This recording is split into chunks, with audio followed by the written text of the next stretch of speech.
ផ្លែលម៉ៅផ្អែមស្រួយឆ្ងាញ់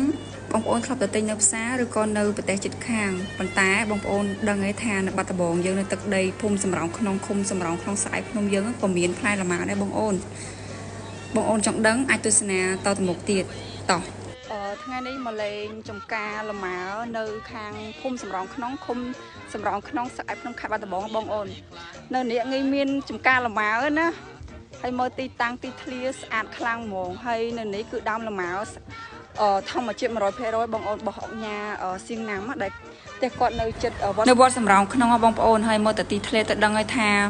ស្រស់ស្រាយហ្មងហើយបានទៅដល់ហ្នឹងបងប្អូនអាចទិញក៏បានបងប្អូនអាចសុំទៅថតរូបក៏បានដែរដោយសារឥឡូវគឺគាត់បានបើកឲ្យចូលមើលហើយពីមុនណាផ្ទះលោកអុកញ៉ាសៀងណាំគាត់បិទរហូតគាត់ដែរឲ្យចូលមើលទេឬក៏អាចចូលទៅខាងក្នុងបានទេដោយសារ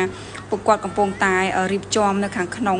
ហើយនៅខ្លះគាត់ដាក់ដឹងថានៅក្នុងហ្នឹងគឺមានចំការលម៉ៅទេព្រោះដោយសារបើខ្ញុំដឹងយូរប៉ុន្តែគេឲ្យចូលទៅពេលដល់គេឲ្យចូលបានហ៊ានចូលនេះបងអូននេះមកមើលផ្លែលម៉ៅធម្មជាតិ 100% នេះ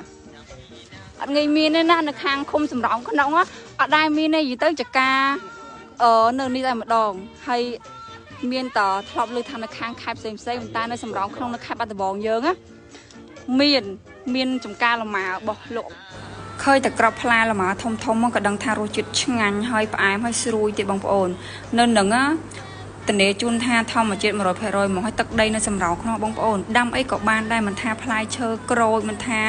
ម៉ាក់ប្រេងម៉ាក់ប្រាំងមិនថាខ្នោឬក៏អីផ្សេងទេសូម្បីតែលម៉ៅនេះយើងធ្លាប់តែដឹងថាគេដាំនៅ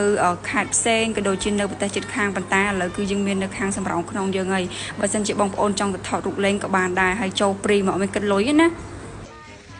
បងប្អូនលម៉ៅនេះឃើញខ្ញុំកាន់អញ្ចឹងឡើងញោដៃ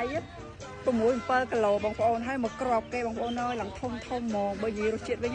ឡើងផ្អែមឆ្ងាញ់ស្រួយបងប្អូនអូមែនតើហ្មងមិនមែនស្រាលខ្ញុំកាន់ឡើងញោដៃឲ្យខ្លាចជ្រុះខ្លាចទៀតនេះគឺខ្ញុំកាត់ឲ្យផ្ញើទៅតាមខេត្តបងប្អូនអូយឡើងស្អាតខ្លាំងខ្លាយពោបកេឡើងលឿងហ្មងបងប្អូនអើយបងប្អូនរបៀបខាំលម៉ៅដែលឲ្យមានរសជាតិផ្អែមយើងកុំខាំទៅតឹងយើងខាំបដ ாய் ចេះពេលខាំបដ ாய் អញ្ចឹងគឺមានរសជាតិផ្អែមហើយឆ្ងាញ់បើយើងខាំទៅតឹងរសជាតិជាប់បងប្អូនអាចបើចង់បានញ៉ាំលម៉ៅធម្មជាតិអីអាចកំងបាននៅជាការផ្ទាល់តាមផ្អែមល្អហើយយកអត់ជាប់ទេហើយស្រួយទៀតស្រួយហើយផ្អែមធម្មជាតិហ្មងល្អហ្មង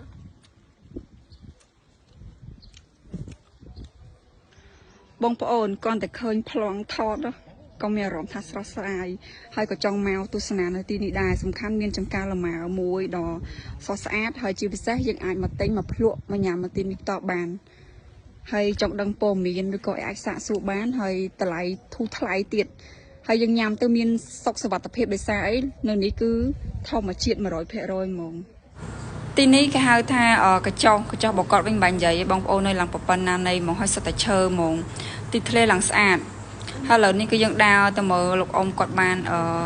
ឲ្យយើងមើលផ្លែលម៉ៅមួយដើមទៀតដោយសារលម៉ៅនេះគឺផ្លែឡើងធំស្អាតជាងមុនទៀតបងប្អូនហើយឡើងក្រហមហ្មងហើយឡើងគួរឲ្យចង់ញ៉ាំមកចកោមហ្នឹងចូល6-7 គីឡូបងប្អូនបើនិយាយវិថារសជាតិវិញគឺខ្ញុំភ្លក់ហើយភ្លក់ទៀតគឺផ្អែមឆ្ងាញ់តែម្ដងទីធ្លាស្មាននេះម៉ោងប្រហែលជា4-5គឺយើងថតស្អាតខ្លាំងមែនតើហ្មង